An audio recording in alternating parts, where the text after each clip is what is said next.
میں 7 سال کی تھی جب میری اماں نے وہ سب کچھ کیا تھا جس کے بعد میری زندگی عذاب بن گئی اور لوگوں کی باتوں نے مجھے جیتے جی مار دیا تھا۔ میرا ہنسنا کھیلنا اور میرا بچپن سب کچھ مجھ سے چھن گیا تھا۔ پھر میں وہ بنی جس کا کوئی تصور بھی نہیں کر سکتا تھا۔ آج میں جس مقام پر کھڑی ہوں اس کی ذمہ دار میری ماں ہے یا میں خود ہوں، مجھے یہی سمجھ نہیں آتا۔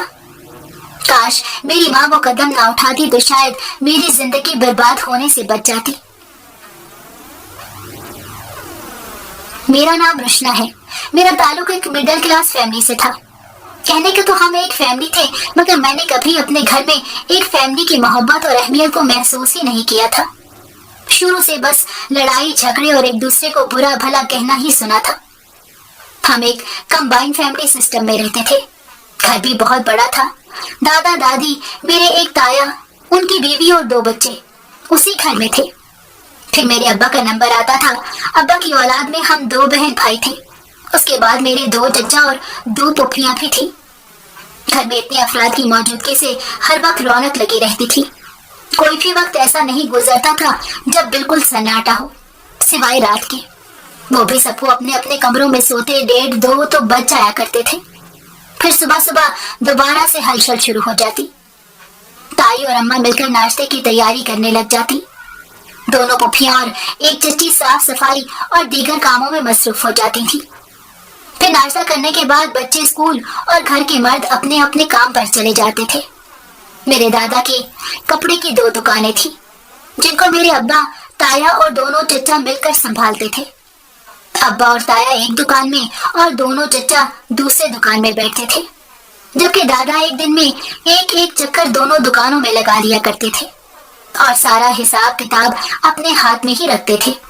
اسی وجہ سے 3 بیٹوں کی شادی کے بعد بھی سب کو ایک چھت کے نیچے رکھا ہوا تھا۔ چھوٹے چچا اور دونوں پھوپھیوں کی منگنیاں ہو چکی تھیں اور دادا دادی کا یہی ارادہ تھا کہ اپنے 4 بیٹوں کو اپنی نظروں کے سامنے ایک ہی گھر میں رکھیں گے، کیونکہ یہ دادا کا صاف اعلان تھا۔ وہ کہتے تھے کہ جب تک میں زندہ ہوں تب تک میرے بچے ایک ساتھ رہیں گے، چاہے وہ رہنا چاہیں یا نہ چاہیں، مگر میرے جیتے جی کوئی ایک دوسرے سے الگ نہیں ہوگا۔ اس وجہ سے بہویں بھی ایک ہی گھر میں رہنے پر مجبور تھیں۔ ایسا نہیں تھا کہ شروع سے ہی آپس میں اختلافات تھے، لیکن جیسے جیسے وقت گزرتا گیا، کچھ بچوں کی وجہ سے اور کچھ گھر کے کاموں کی وجہ سے، تائی، میری اماں اور چچی کے درمیان چھوٹے موٹے جھگڑے شروع ہو گئے تھے۔ روز کسی نہ کسی بات پر گھر کے کسی نہ کسی کونے سے لڑنے جھگڑنے کی آوازیں آتی رہتی تھی۔ میری دادی بہت سخت مزاج عورت تھی۔ جب بھی کوئی 2 بہویں آپس میں لڑتی تو دادی تینوں کو لائن میں کھڑا کر کے ان کی ایک کلاس لگاتی تھی، چاہے تیسری کا قصور نہ بھی ہو، اور پھوپھیاں ادھر ادھر منہ کر کے ہنستی رہتی تھی۔ اس وجہ سے گھر کی تینوں بہوؤں کو نندوں کی موجودگی سب سے زیادہ کھٹکتی تھی، مگر ساس اور سسر کے سامنے ان کی مجال نہیں تھی کہ اپنی نندوں کو کچھ کہہ سکے۔ بس سب کو یہی تھا کہ وہ جلد از جلد شادی کر کے اس گھر سے چلی جائیں۔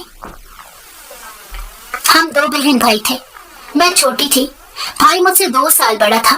ہم دونوں بھی تایا کے بچوں کے ساتھ اسکول جاتے تھے، جبکہ چچا کا ایک بیٹا بھی اسکول جانے والی عمر میں نہیں تھا۔ اسکول جاتے ہوئے دادی سے خرچی لینا ہم کبھی نہیں بھولتے تھے۔ دادی ہم چاروں کو ایک جتنی خرچی دیتی تھی۔ اس بات پر بھی تائی کو اعتراض تھا کہ میرے بچے بڑے ہیں لیکن ان کو بھی کم پیسے ملتے ہیں، جبکہ اصول کے مطابق انہیں خرچی زیادہ ملنی چاہیے۔ اس طرح کے اور بھی کئی اعتراضات تائی کو ہمیشہ رہتے تھے۔ میری اماں رنگ روپ میں چچی اور تائی سے زیادہ خوبصورت تھی، اور اماں کا میک اپ بھی ان دونوں کے مقابلے میں مالی حیثیت سے مضبوط تھا۔ یہ بھی ایک وجہ تھی کہ دونوں میری اماں سے حسد بھی کرتی تھی اور لڑنے کا کوئی موقع بھی ہاتھ سے نہیں جانے دیتی تھی۔ مگر میری اماں بھی کچھ کم نہیں تھی، وہ ان کا جواب پتھر سے دینا جانتی تھی، جبکہ دادا اور دادی کی فیوریٹ بہو تینوں میں سے کوئی نہیں تھی۔ ان کی امیدیں تو آنے والی چوتھی بہو سے بندھی ہوئی تھی، جو وہ خاندان کے باہر سے لانے والے تھے۔ اماں کو میں نے ہمیشہ یہی کہتے ہوئے سنا تھا کہ خاندان سے باہر رشتہ جوڑ کے ان لوگوں کو دن میں تارے نظر آ جائیں گے، جبکہ اماں بھی میری دادی کے دور پلے کے رشتہ داروں کی بیٹی تھی، اور مجھے اماں کی یہ بات سمجھ نہیں آتی تھی کہ دن میں تارے کیسے نظر آ سکتے ہیں۔ میں تقریباً 6 سال کی تھی، پتہ نہیں لڑکی ہونے کی وجہ سے میں تھوڑی سی زیادہ حساس تھی، वरना मेरा भाई तो कभी भी इन बातों पर तवज्जो नहीं देता था, जो बातें मुझे सोचने पर मजबूर कर देती थी। दरअसल मेरे अम्मा और अब्बा की कभी बनती ही नहीं थी। मैंने जब से होश संभाला था, बंद कमरे के अंदर अम्मा और अब्बा को हमेशा लड़ते झगड़ते या एक दूसरे से नाराज ही देखा था। फिर जैसे जैसे मैं बड़ी होती गई तो मुझे इस बात का और ज्यादा अंदाजा होने लगा कि मेरे अम्मा और अब्बा एक दूसरे के साथ खुश नहीं हैं, मगर मैं उसकी वजह नहीं जानती थी। मुझे ऐसा लगता था कि घर के माहौल की वजह से अम्मा हमेशा अब्बा से शिकायत करती हैं, जिस बात पर उन दोनों की लड़ाई हो जाती है। मुझे उन दोनों का इस तरह से लड़ना और झगड़ना बिल्कुल भी अच्छा नहीं लगता था, लेकिन कोई ऐसा दिन नहीं गुजरता था जब उनकी लड़ाई ना हो। खास तौर पर रात के वक्त दोनों एक दूसरे से नाराज होकर ही सोते थे और मैं बेड पर उन दोनों के दरमियान लेटी छत को घूरती रहती थी। उन दोनों की आवाजें और बातें मेरे दिलो दिमाग में घूमती रहती थी। फिर तो ऐसा होने लगा कि मैं अम्मा और अब्बा से डरने लग गई थी। बहुत डरी सहमी रहती, लेकिन इस बात का एहसास उन दोनों को नहीं था। मेरा भाई भी उसी कमरे में छोटे पलंग पर सोता था, लेकिन मैं ये देखकर हैरान होती थी कि अम्मा अब्बा के लड़ने झगड़ने के बावजूद वो बड़े आराम से सोया रहता था। क्या उसे उनकी लड़ाई की आवाजें सुनाई नहीं देती थी, या उसको ये सब कुछ बुरा नहीं लगता था? एक दिन ऐसे हुआ कि अम्मा और अब्बा किसी बात पर बहस कर रहे थे। अम्मा ने हाथ में पकड़ी हुई चीज उठा के जमीन पर पटक दी तो अब्बा ने अम्मा के मुंह पर थप्पड़ मार दिया। उस वक्त भाई कमरे में नहीं था, मगर मैं ये सारा मंजर देख रही थी।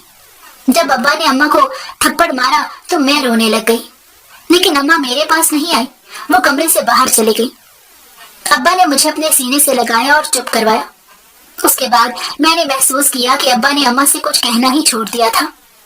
अब वो लड़ते नहीं थे, लेकिन खामोशी की दीवार उन दोनों के दरमियान खड़ी हो गई थी। ऐसा शायद अब्बा ने मेरी वजह से किया था, क्योंकि अब मैं बड़ी हो रही थी और ज़हनी तौर पर उन दोनों के लड़ाई झगड़े से डिस्टर्ब भी थी। खामोशी की ये दीवार खड़ी होने के बाद कमरे में अब सुकून रहता था। मुझे लगा कि सब कुछ ठीक हो गया है, लेकिन मैं ये नहीं जानती थी कि गहरी खामोशी के पीछे कोई ऐसा तूफान छुपा है जो हम सबकी जिंदगियों को बर्बाद करने वाला था। हुआ कुछ यूं कि एक दिन सुबह के वक्त घर में शोर शराबा होने की वजह से मेरी आंख खुल गई। अभी तो दिन भी पूरी तरह नहीं चढ़ा था, शायद फजर की अजानों के बाद का वक्त था, और उस वक्त मैं कभी उठी ही नहीं थी।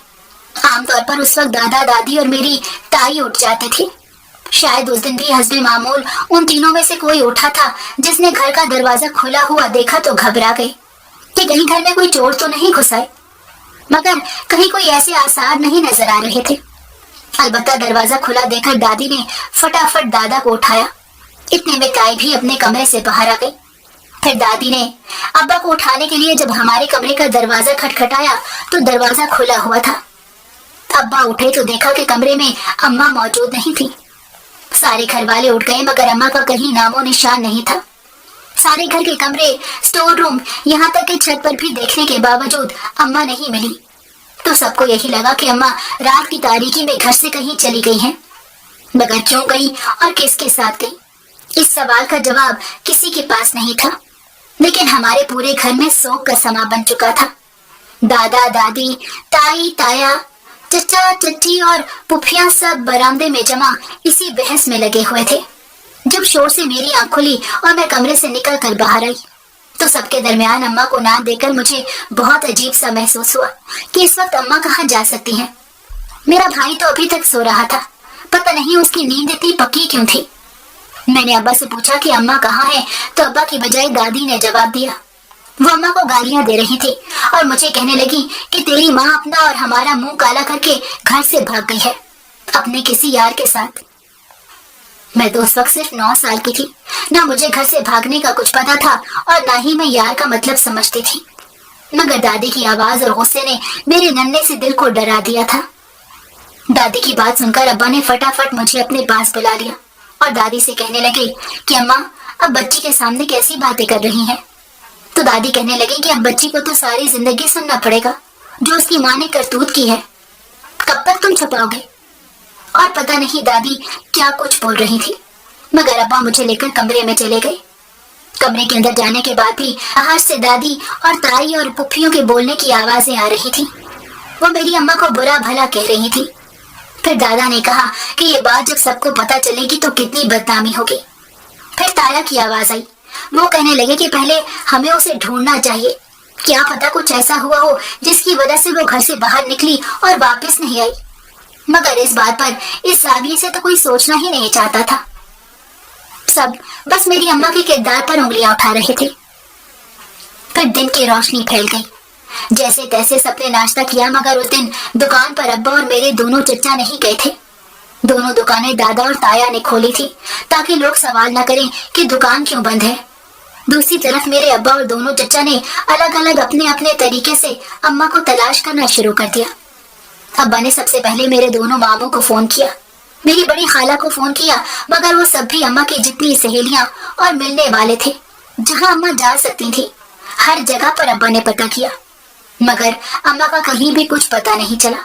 صبح سے شام ہو گئی اور سب گھر واپس لوٹ آئے تھے، مگر اماں نہیں آئی تھی، نہ ہی اماں کی کوئی خیر خبر ملی تھی۔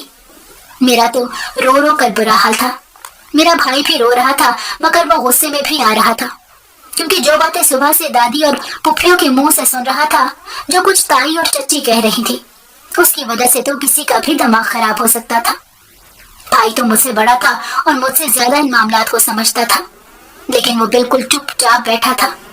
جب شام تک اماں کی کوئی خبر نہیں ملی تو اس کے بھی آنسو آنکھوں کی قید سے رہا ہو گئے۔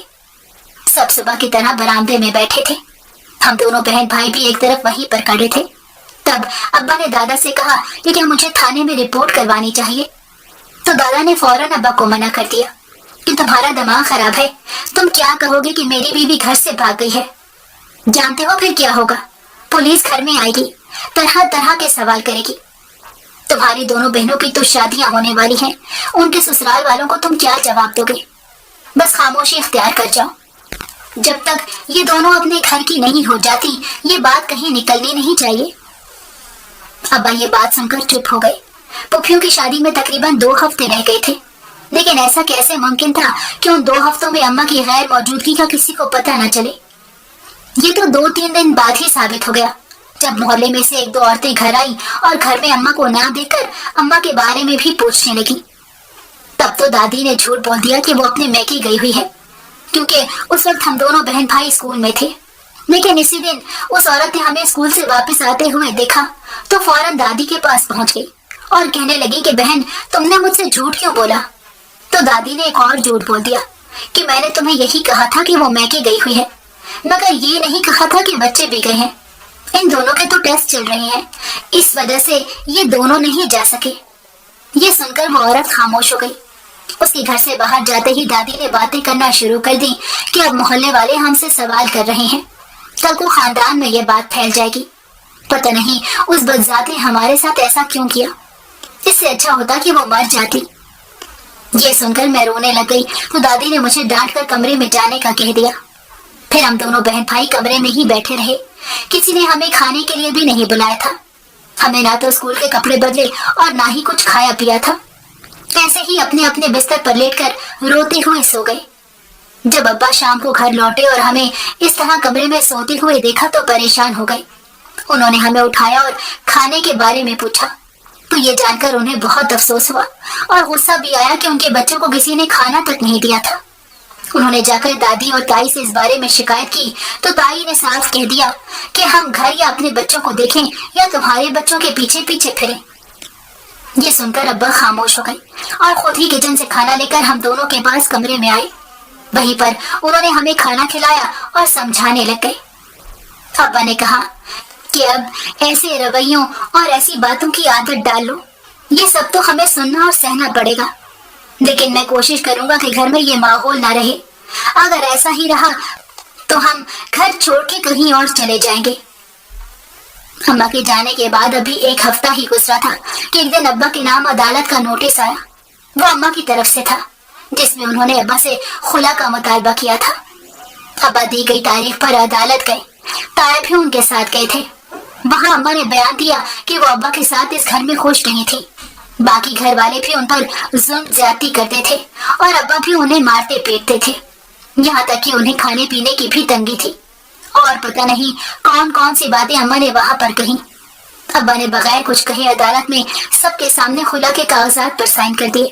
और अदालती तौर पर अम्मा ने हम दोनों बच्चों की कस्टडी अब्बा को ही दी थी, क्योंकि असल बात तो ये थी कि अम्मा शादी से पहले किसी को पसंद करती थी और शादी के बाद भी उसे दिल से नहीं निकाल पाई। यहाँ तक कि 2 बच्चे भी पैदा हो गए। इसी वजह से अम्मा ने कभी भी अब्बा के साथ बनाकर नहीं रखी और ना ही उन्हें दिल से अपना शौहर माना था। फिर घर के हालात के पेश नजर अब्बा और अम्मा की लड़ाइयाँ भी बढ़ती गई, लेकिन जुल्म, ज्यादती और मारपीट वाले सब इल्जामात अम्मा ने अब्बा पर गलत ही लगाए थे, क्योंकि अब्बा ये सब तो फिर भी बर्दाश्त कर जाते, मगर अम्मा तो हमारी भी परवाह नहीं थी। और इसी बात पर अब्बा को बहुत ज्यादा दुख भी था, मगर अब्बा मुतमईन थे कि दोनों बच्चे अब्बा के पास ही रहेंगे, वरना अम्मा पता नहीं हमारे साथ क्या करती। जिस दिन अब्बा अदालत में अम्मा को खुला देकर आए थे, उस दिन अब्बा ने हम दोनों बहन भाई को कमरे में अपने पास बिठाकर ये सारी बात बता दी। हम दोनों उम्र के जिस हिस्से में थे उसके मुताबिक जितनी और जो समझ हमें आई वही हमारे लिए काफी थी, क्योंकि ये बात तो वाज़ेह हो चुकी थी कि अम्मा को हमारी कोई परवाह नहीं थी। वो सिर्फ और सिर्फ अपने बारे में सोच रही थी। हमने अम्मा का यूं चले जाना कबूल कर लिया, मगर हम दोनों को किसी ने भी दिल से कबूल नहीं किया। हर वक्त अम्मा के जाने के ताने घर में और घर से बाहर भी हमें सुनने पड़े। मोहल्ले वाले भी हमें देखकर बातें करते थे और ये बातें हमारे स्कूल तक भी पहुंच चुकी थी। जब कोई हमसे सवाल करता कि तुम्हारी माँ घर से क्यों भागी थी, तो ये सवाल हमारी रूह को छलनी कर देता था। इस सब का नतीजा ये निकला कि हम दोनों ने स्कूल ही छोड़ दिया। मैं तो दिन रात घर में उन सवालों की अजियत से दो चार होती रही, गालियां और बुरा भला सुनती रही, मगर घर से नहीं निकल सकती थी, क्योंकि मैं लड़की थी और अब्बा भी मजबूर थे।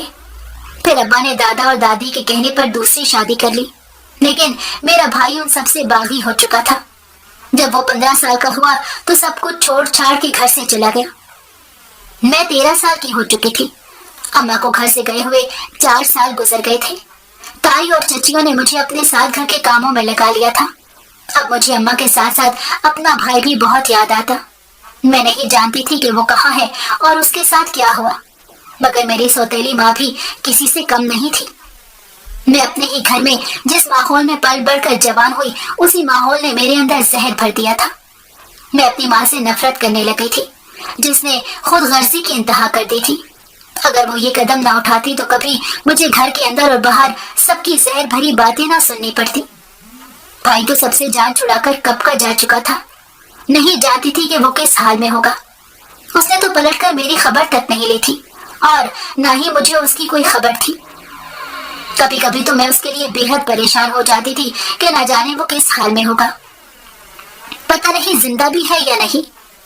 मगर मैं जिस अजाब में दिन रात सांस ले रही थी, उसने तो मेरी सांसों को भी कड़वा करके रख दिया था। अब्बा तो दूसरी शादी और 2 बच्चे पैदा करने के बाद मुझसे बिल्कुल ही लाताल्लुक से हो गए थे। अगर मेरा राब्ता मेरे मामू की बेटी से ना होता तो पता नहीं मेरी जिंदगी में यहाँ तक पहुँच पाती भी कि नहीं। अम्मा के जाने के बाद सिर्फ बड़े मामू ने मुझसे राब्ता रखा और उनकी बेटी थी जो मुझसे फोन पर बात कर लेती। उसी से मुझे पता चला कि मेरी माँ ने खुला लेने के बाद इद्दत पूरी करके दूसरी शादी कर ली थी और अब वो अपने दूसरे शौहर और 2 बच्चों के साथ खुशो खुरम जिंदगी गुजार रही थी। ये सुनकर मुझे हमेशा दुख ही मिला था, क्योंकि अम्मा अपनी खुशी की खातिर ये भूल गई थी कि उससे पहले भी 2 बच्चे हैं। खास तौर पर अपनी बेटी के बारे में तो सोचती। मुझे ना तो मामू के घर जाने की इजाजत थी और ना ही वो लोग यहाँ आते थे।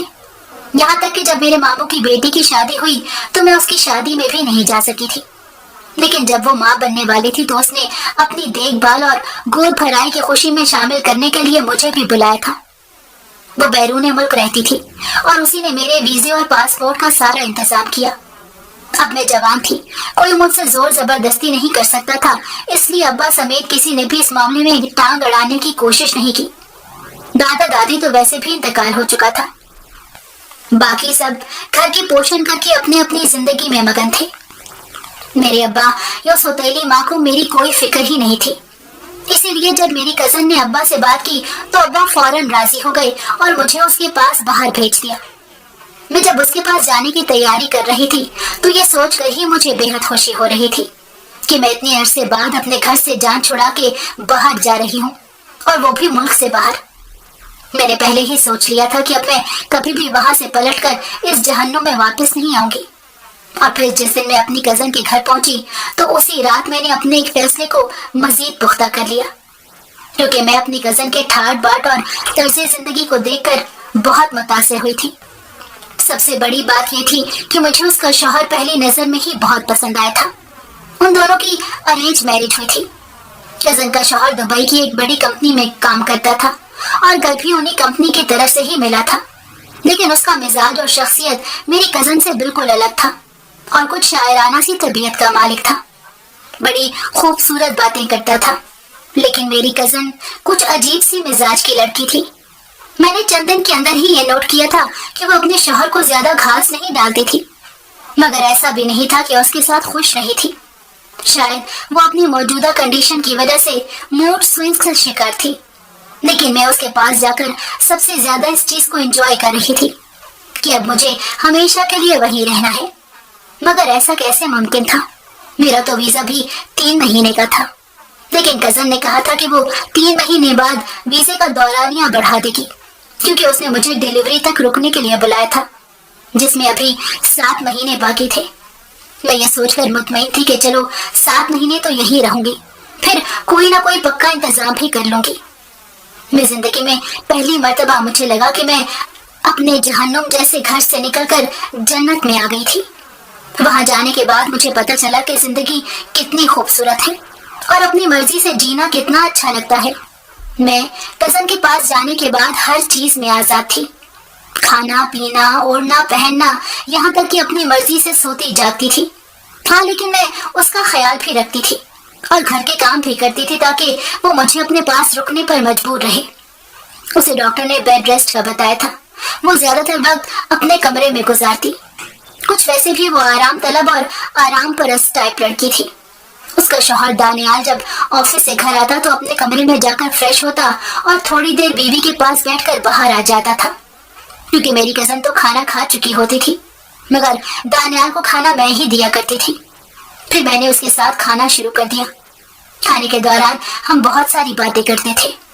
ایک دن دانیال نے میری آنکھوں کی بہت تعریف کی، بلکہ پوری غزل ہی سنا ڈالی، تو میری نظریں حیا سے جھک گئیں۔